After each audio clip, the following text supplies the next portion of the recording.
Hey guys, Mason back here with another fragrance review. Today I wanted to talk about one of my all-time fragrances and something that I think you guys should really consider purchasing if you don't have it already, and that is going to be Creed's Green Irish Tweed. Let me make sure I have this in the camera here for you. Yeah, so it comes in this slick black bottle, super cool. It's got a gold cap on it. Really nice setup. One of the best atomizers. That's the little spray nozzle on it of any fragrance that I have. Just a very cool, cool bottle. I just love the solid black. It's so masculine and elegant and cool.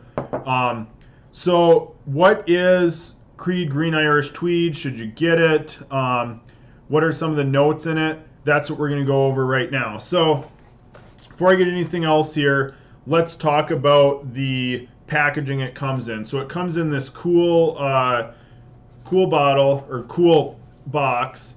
This is like a little velvet area. So this is actually like a soft velvet that pops out. It's got, there you go, you can see it.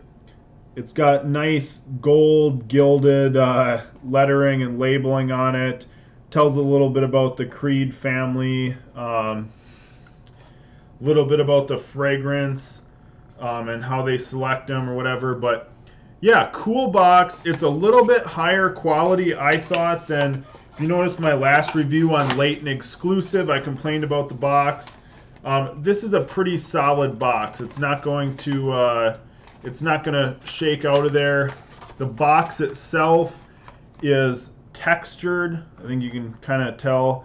Textured box with the cool logo on it and everything. As compared to the Leighton Exclusive box that I showed you in the other video, Leighton's box feels cheaper. There's no texturing on the box.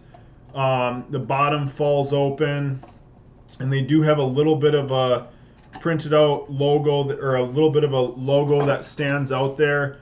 Nothing even remotely like what Creed has in this one. This is just way better, but it's also not the top of the line. The reason why I talk about the presentation, as I said in the last video, is you're buying a luxury item, right? And a big part of buying a luxury item is that whole luxury experience, feeling like you're getting something worth it, right? When you buy a luxury handbag, Gucci or Louis Vuitton or something like that, you expect to be treated well. You expect nice packaging. You expect it to be wrapped in some kind of a silk cloth, and you know, all this great stuff. You expect super high quality and all the presentation of it, and that's a big part of it. You know, you don't expect when you buy a $3,000 purse to be treated like you're buying it from a street vendor where they grab it off a rack. Yeah, here you go, see you later. You know, and so I feel like that's a little bit of the issue I have with the Parfums de Marly boxes. Creed is a little bit of a step up on that. They actually have some nice packaging here. What I think is an even better step up is something like this. This is a Raja Parfums. So they have this nice slide out thing, and it encases it, right? So you can see it's tucked away in there. This is velvet. It's black velvet. It might be hard to see on here because it's just a solid black, but it's a black velvet, and you're just, it fits in there nice. I mean, it probably could fall out, but it's kind of tucked in there, and then it slides into the box, and it's got this cool little cutout on the bottom so you can press to pop it up. So they really thought about the packaging and presentation in theirs. I'll go even another one here. Now this is a Nishio. This looks, again, kind of like a Creed box, right? But the thing about this, you slide this off, and wow, here, this isn't even cardboard. This is like straight up some kind of a plastic or painted wood. I'm not really sure, right? But it's like a thick box. I'm guessing it's probably a plastic. And and it's got this gilded thing embossed on the front, and then you have like this little platform where it sits, right? And it fits in this velvet seat. And behind that velvet seat, they have this little book pamphlet that talks about the fragrance and the fragrance brand, right? And so when you get an Initio, you're getting this really high quality bottle again. And the way that the presentation is on that is just so far above some of these other ones. So that's what I look for. And these are all, you know, this is probably low 300s for this. This is right around 300. This is 250 to 300. So they're all similar priced, right? And I think if you're paying even over $100, $150 for a fragrance, you should expect to get something nice and worthwhile for that amount. So let's get into Creed Green Irish Tweed. I want to talk about a couple of guys who wear it because I want you to have an idea about the kind of air that this scent projects. And when I think of it, I think of like classic Bond, James Bond. I also think of when I was a kid, I was in Boy Scouts and I was on a camping trip. And here, let me put this in view while we talk about it here. I was on a camping trip and I woke up super early in the morning. It was like 5 a.m. There was dew on the ground. It was kind of chilly. And I walked into the woods in the Hiawatha National Forest in northern Michigan between the Great Lakes. And it's just this really pristine, wild national forest in the middle of nowhere. You have kind of that lake breeze, you know, Lake Superior breeze blowing through the trees. And I walked into this clearing and there's this big patch of moss. And if anyone knows about this type of moss, I mean, just to grow like a couple inches like this could take, you know, 100 years or more.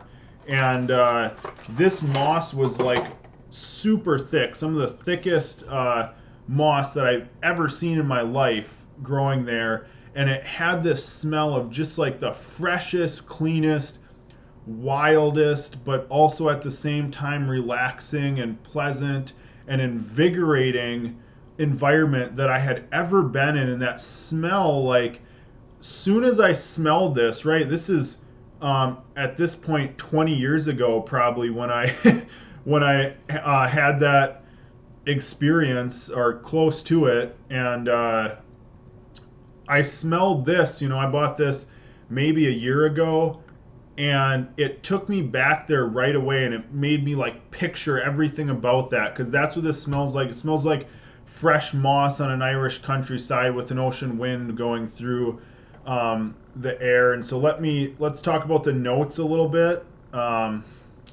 Again, this is up front, it's citrus, ozonic, powdery, woody as the main accords. And on the back end, it's violet, green, aromatic with a little bit of kind of amber and iris in the middle. Again, this was formulated in 1985, and it's kind of it's not a super old scent, but it's a classic scent in the sense that, you know, it's been around in this formulation unchanged since the mid 80s. And let's see. Considered a woody floral musk. Top notes are going to be lemon, verbena, and iris. Middle note is violet leaf, and the base is ambergris and sandalwood. So this is a very basic fragrance. You're like, well, that's it? That's all that's in it? Yeah, pretty much. But with fragrances, not always how much is in there and how many different things you can fit in the fragrance. Sometimes a lot of it is going to come down to the quality of the ingredients and the ratios, you know, because if you're loose with the ratios, that's something totally different. You want to have the highest quality, best smelling, greatest ingredients, but you also want at the same time to have like perfect ratios of those. And if you don't think ratios matter, one thing that will change your mind on that is going to be Mason Francis Kirchen's Gentle Fluidity Gold and Gentle Fluidity Silver. both of those fragrances are actually the same exact ingredients, and the only difference is the ratios. And you smell those two fragrances and you would think they were completely different. You can detect the same notes, but they don't smell anything like each other, and yet they're made up of the exact same ingredients, just in different ratios. So a limited ingredient content in this is not a negative at all. It's an excellent fragrance. So when should you wear this? I think it's an all around, all the time fragrance. I personally like it in spring, summer, maybe fall.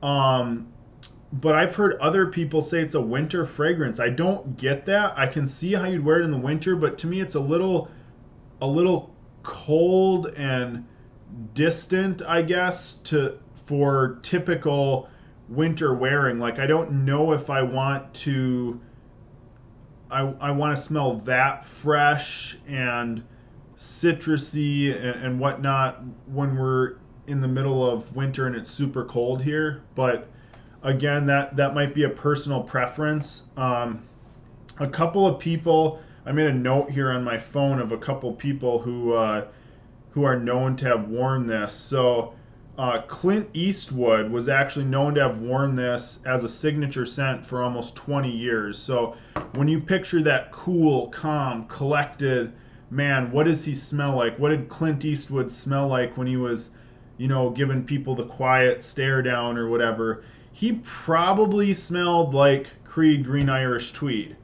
Another person, and this is interesting because I only this week when I was researching this found out, originally I had known about the other person I'm going to mention after this, right? But I did not know this was Pierce Brosnan's scent for a long time. Pierce Brosnan obviously is famous for playing James Bond in one of the franchises, and it's interesting because I think of James Bond when I think of this fragrance. This is the kind of scent that I imagine someone like him would be wearing. And then another person who is known for wearing this is George Clooney. He's the most popularized person. And actually, I remember when I first was looking for a Creed scent, which was best, a lot of people were like, oh, Green Irish Tweed is really good. That's George Clooney's signature scent. And I looked it up and it's like, yeah, okay, that's Clooney's signature scent. It's something that he really likes and he's known for smelling like. And I was like, okay, so that's probably a good reference point. And he's a huge ladies man. He's been voted like sexiest man of the year in a lot of magazines over the years. And I think he has his own like fine whiskey company these days and everything. So again, with that, I think those three men, George Clooney, Pierce Brosnan, and Clint Eastwood, give you a really good feel for the type of men who wear this, right? The calm, cool, collected, good-looking, serious men who are like the James Bond type guys. And yeah, that's what this smells like. So if you're trying to, and women love this. Jeremy Fragrance has had a few reviews with different creeds, and women consistently rank this as one of their top favorite creeds. I subscribe to some different men's fragrance review channels. I've seen them place this in their top couple out of some guys who own some pretty big Creed collections of, 15 plus different Creed colognes.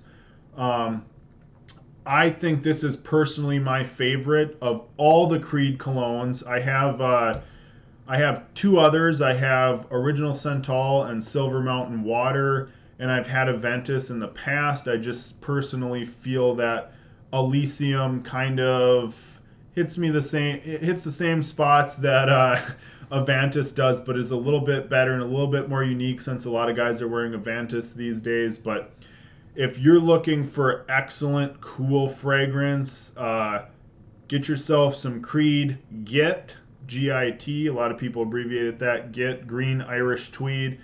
And I don't think you can go wrong. I don't think you'll regret it. So hopefully that fragrance review helps you out in your fragrance journey. Please like, share, subscribe. Leave a comment down below if you have any questions about this fragrance that I can answer, if you want to know the best places to purchase it, or if you want to argue with me on scents, if you think there's something else that's similar but better, or you think there's a different creed that's better, I'm open to the challenge in my comments. So thanks for watching, guys.